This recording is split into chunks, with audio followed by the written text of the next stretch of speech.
If you were a Native American in one of the many indigenous nations of North America, and you imagine life as nothing but freedom, dance, and celebration, that would be a serious misunderstanding, because daily life was defined far more by survival, responsibility, and constant adaptation to harsh natural conditions. For someone aiming to become a leader, life was even more demanding. First, you had to endure the environment itself long before thinking about leadership. Long winters, unpredictable food supply, difficult hunts, and the need to constantly move with seasonal changes meant that survival was never guaranteed. A future leader was tested not only by physical strength, but also by patience, discipline, and decision-making under pressure, because a wrong choice could endanger the entire community.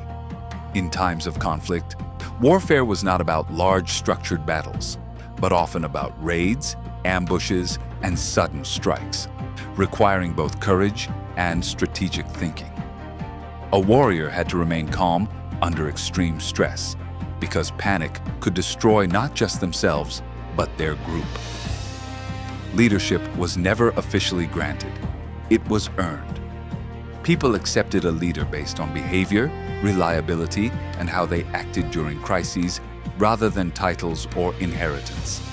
Spiritual practices and rites also played a role in some nations, where young warriors might undergo isolation in nature, seeking visions or testing mental endurance.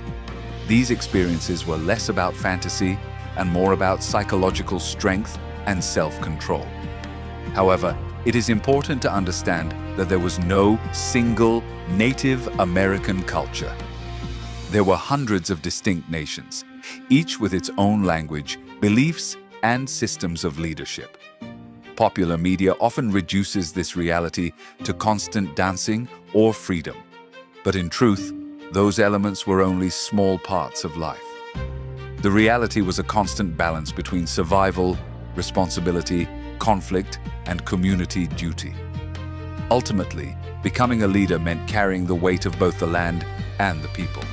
And the hardest truth was that leadership was not about being the strongest, but about being the most responsible under the harshest conditions. After becoming a leader in a Native American community, your role would no longer be about proving yourself, but about carrying constant responsibility for the survival, stability, and unity of the entire group. Leadership meant that every decision you made could directly affect the lives of dozens or even hundreds of people. So hesitation, emotional reaction, or personal bias could be dangerous. Your first responsibility would be ensuring the survival of the tribe through food security, which meant organizing hunts, managing seasonal migrations, and making sure resources were shared fairly so no subgroup was left vulnerable. A leader had to carefully balance consumption and preservation, because waste or poor planning could lead to famine during harsh winters. Another major duty was protecting the community from external threats, which often involved coordinating defense strategies against rival groups or responding to sudden raids. This required not only physical courage, but also intelligence in reading terrain, predicting enemy movement, and deciding when to fight or retreat. At the same time, a leader had to maintain internal harmony within the tribe, because disputes between members could weaken unity and make the group more vulnerable to external pressure. This meant acting as a mediator in conflicts, making fair judgments, and ensuring that personal revenge or anger did not destabilize the community.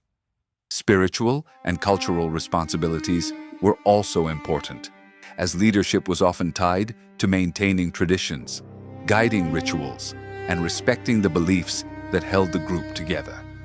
In some cases, leaders were expected to seek guidance through spiritual practices or consultation with elders, reinforcing the idea that leadership was not absolute authority, but shared wisdom. Perhaps the most difficult aspect of leadership was psychological pressure, because a leader could not show weakness even during crisis situations such as hunger, war, or loss. Every action had long-term consequences, and failure was not just personal, but collective.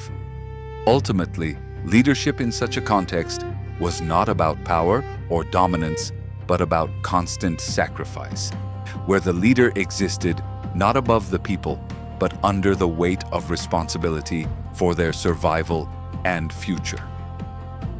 If you imagine becoming a leader within a Native American nation in pre-colonial North America, it is important to understand that leadership was not a position of authority in the modern political sense, but a continuous burden of responsibility, shaped by survival, trust, and experience. A leader was not someone who commanded from above, but someone who stood in the middle of the community, absorbing pressure from every direction while trying to maintain balance between nature, people, and conflict. Once a person reached the level of leadership, their life fundamentally changed because personal ambition became irrelevant compared to collective survival. The first and most constant responsibility of a leader was resource management. In many indigenous societies, survival depended heavily on seasonal cycles, hunting success, and environmental knowledge. There was no concept of surplus safety in the modern sense. Everything depended on timing and coordination. A leader had to decide when the group should migrate, where hunting grounds should be established, and how food should be distributed. These decisions required deep understanding of animal behavior, weather patterns, and land geography. A poor decision could mean starvation during winter or conflict with neighboring groups competing for the same resources. Because of this, leadership demanded long-term thinking rather than short-term comfort. Even when resources were abundant, a responsible leader would avoid overconsumption and ensure that reserves were preserved for unpredictable seasons. Another major responsibility involved protection and defense. Many indigenous nations experienced territorial disputes or raids from rival groups, especially in regions where resources were scarce or migration routes overlapped. Leadership required not only bravery, but also strategic intelligence. A leader needed to understand terrain advantages such as forests, rivers, hills, and open plains, and use them to their group's advantage. Warfare in this context was often not large-scale battlefield confrontation, but rather small, fast, and tactical encounters. Ambushes, scouting missions, and surprise attacks were common, and success depended on preparation rather than brute force. A leader had to decide when to engage in conflict and when to avoid it entirely, because unnecessary fighting could weaken the community even in victory.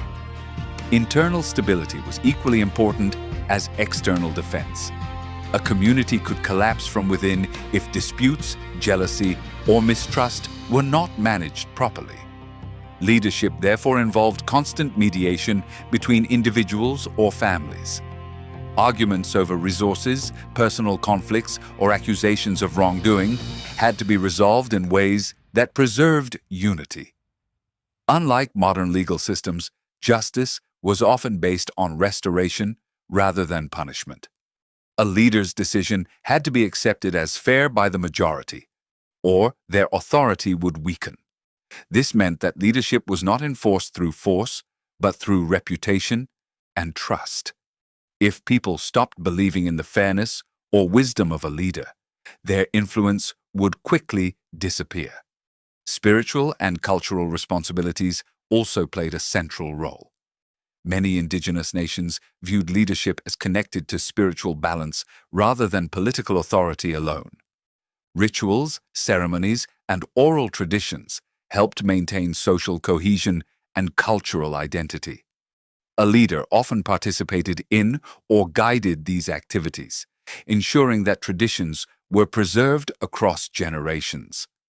In some cases, spiritual guidance through elders, healers, or vision-based practices was considered important for decision-making. These practices were not random superstition, but structured cultural systems that reinforced unity and identity. A leader who ignored spiritual traditions risked losing legitimacy in the eyes of the community. Education and knowledge transmission were another key responsibility. Leaders were expected to ensure that younger generations learned essential survival skills such as hunting, tracking, farming, in agricultural societies, navigation, and environmental awareness. Knowledge was passed orally, which meant storytelling and direct instruction were critical tools. A leader who failed to maintain knowledge continuity risked weakening the long-term survival of their people. This responsibility extended beyond immediate leadership and into future generations, making leadership a legacy role rather than a temporary position. One of the most difficult aspects of leadership was psychological endurance.